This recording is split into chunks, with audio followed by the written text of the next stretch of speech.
नमस्कार YouTube family. वर्षभरात फसवणुकीच्या 107 घटना, त्यापैकी 70% प्रकरणे प्लॉट खरेदीची. चला तर आजच्या या व्हिडिओद्वारे जाणून घेऊयात की काय आहे ही फसवणुकीची घटना. जर तुम्हाला रिअल इस्टेट मधील व्यवहारांबद्दल संपूर्ण माहिती हवी असेल तर आमच्या यूट्यूब चॅनलला सबस्क्राईब करा आणि नवनवीन व्हिडिओ अपडेट्स मिळवा.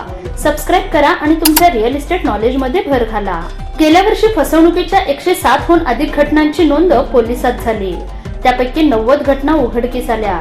त्यामध्ये तब्बल 70% घटना जमीन खरेदी व्यवहारातील आहेत. 1 डिसेंबर मध्ये 7 जमीन व्यवहारातील फसवणुकीच्या घटना घडल्या आहेत.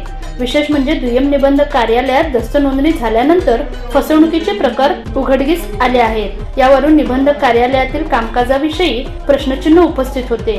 यांनी म्हणजेच बिगर शेती असलेल्या खुल्या जागा खरेदी विक्री जोखमीची झाली आहे. फसवणुकीची बहुतांश प्रकरणे मजरेवाडी परिसरात घडल्याचे दिसून येते. फसवणूक झालेल्या प्रकरणांविषयी निबंधक कार्यालय जबाबदारी झटकते आणि कोर्टात जाण्यास सांगितले आहे.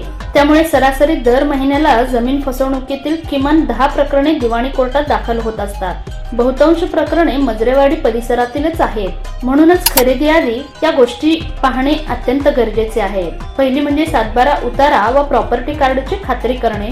कुलमुक्तार पत्र रजिस्टर्ड असली पाहिजे. जागेचा नव्याने सर्च रिपोर्ट काढून घेतले पाहिजे. विकासकास दिलेले अधिकारपत्र नीट पाहिले पाहिजे. जागा विकासकाच्या ताब्यात आहे की नाही, नकाशाला सक्षम अधिकाऱ्यांची मंजुरी मिळाली की नाही याची पाहणी देखील करणे गरजेचे आहे. विक्रीस काढलेला प्लॉट नकाशात आहे की नाही हे देखील तपासणे गरजेचे आहे.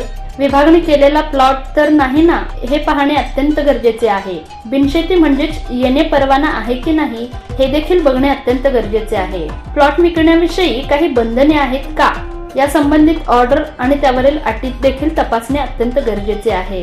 नेमकं फसवणुकीचे काय प्रकार आहेत ते जाणून घेऊयात. एकच प्लॉट एकापेक्षा जास्त व्यक्तींना विक्रीचा प्रकार झालेला आहे.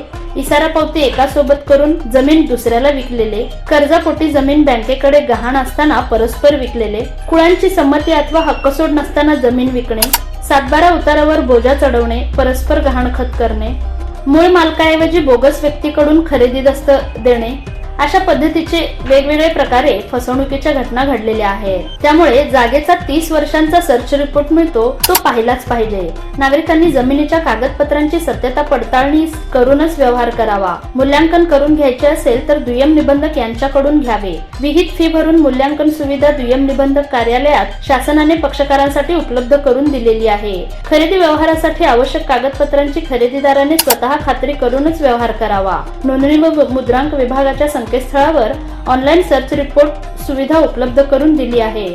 एखादी मिळकत कोणाला बक्षीस किंवा साठेखत खरेदी करून दिली आहे का, मिळकत गहाण ठेवली आहे का याबाबत 30 वर्षांचा सर्च रिपोर्ट ऑनलाईन घेता येईल. वरील प्रमाणे खबरदारी घेतल्यास खरेदी विक्री व्यवहारातील फसवणूक टाळता येतील.